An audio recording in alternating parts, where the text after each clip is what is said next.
أكبر تعبان كان عايش على كوكب الأرض على الإطلاق تيتانوبوا. طوله كان بيوصل ل 13 متر، يعني بطول ديناصور تيركس.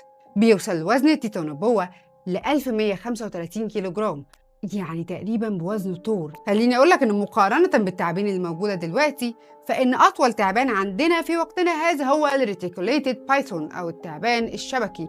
بيوصل طوله ل 7 متر وتسجل نوادر بتوصل ل 9 متر، ووزنه 160 كيلو. تيتانوبوا هو أقدم أضخم أول تعبان بياكل سمك، والعلماء عرفوا ده عن طريق دراسة الفك والسنان بتاعة التيتانوبوا. لقوا إن تركيبها والميكانيزم بتاع تشغيل السنان شبه تعبان البحر البني.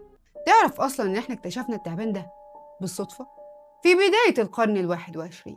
كان في رحلة طلاب جيولوجيا في الغابات المطيرة في كولومبيا. طالب من الطلبة لقى حفريات لأوراق شجر والنباتات. المكان اللي لقى فيه الحاجات دي هو منجم فحم كبير في كولومبيا اسمه سريخيون. الحفريات دي كانت رائعة جدا ونادرة لدرجة إنها جذبت المستكشفين إن هم يدرسوا المنطقة دي. أكيد مخبية حاجات كتير. والمفاجأة، المنجم ده طلع أقدم غابة مطيرة موجودة على كوكب الأرض، عمرها من 58 ل 60 مليون سنة. علماء الباليونتولوجي حرفيا لقوا كنز من الحفريات بتاعت النباتات. لقوا حفريات للفاصوليا بس طبعا في شكلها الأولي، وحفريات للموز، وحفريات لنباتات الشوكولاتة. وسط كل الحفريات دي العلماء لقوا حفرية غريبة حبتين.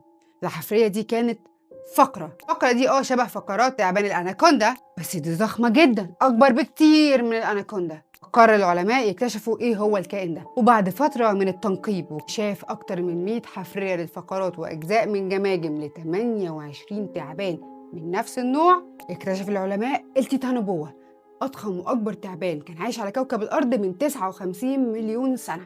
ليه التعبان ده كبير كده؟ ليه مش قد الأناكوندا أو قد البايثون؟ ليه بالحجم ده؟